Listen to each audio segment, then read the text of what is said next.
Hi, it's Layla the Sister here coming to you today with Ramadan Reflection, day number 4. Yes.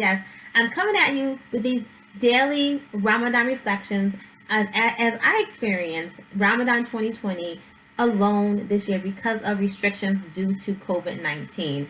It's very important that I am actually tracking this experience with you guys and myself, because of course, hopefully we will not see this again in my lifetime, but also to be able to make sure that I am actually getting out of Ramadan what I should be getting out of Ramadan and not allowing, like I said earlier and in my earlier videos, being alone to interfere with my ability to receive and to have a fantastic Ramadan. And right now, I gotta say, Ramadan 2020 is going well.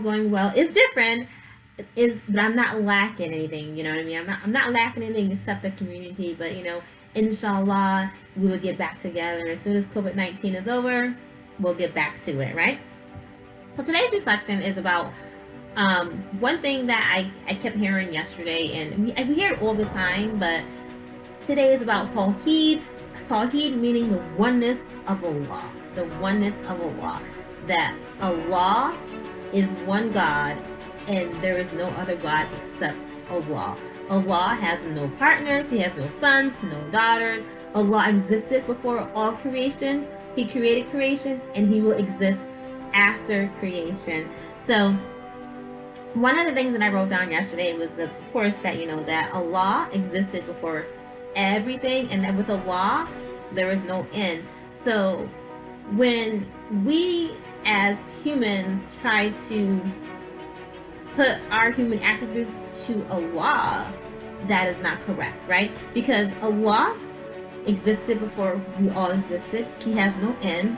There's no change with subhanahu wa ta'ala. With humans, with us, people, we are not going to exist forever, and we are forever changing. So to have human attributes to Allah, we shouldn't do it, right? Then, they were talking about yesterday with some of the lectures about having that strong foundation. And so as a Muslim, it is important, imperative that we accept this oneness of the subhanahu wa ta'ala, because when we do that, it will help prevent us from falling into shirk, adding partners to subhanahu wa ta'ala. And it's not only about, adding other gods per se, but it's about taking our children, our spouses, our jobs, money, worshiping those as we should worship subhanahu wa ta'ala. So be very, very careful. And it's important to understand that God is one God.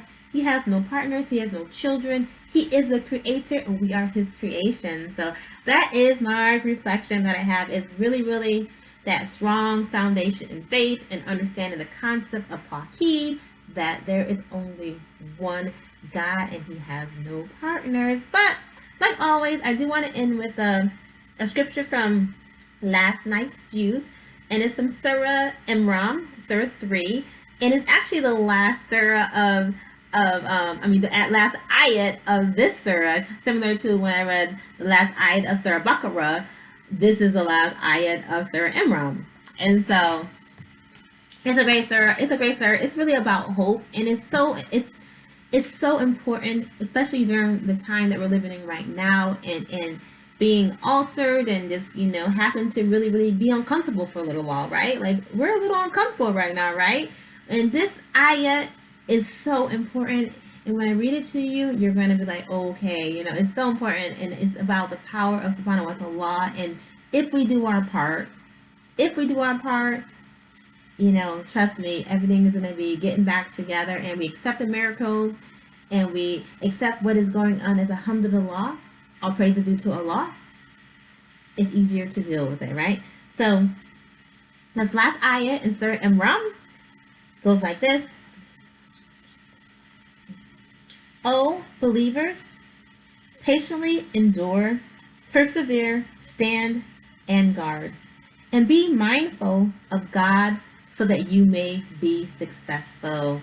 That's all for today, guys. See you tomorrow for day number 5. Ramadan Kareem. Bye, guys.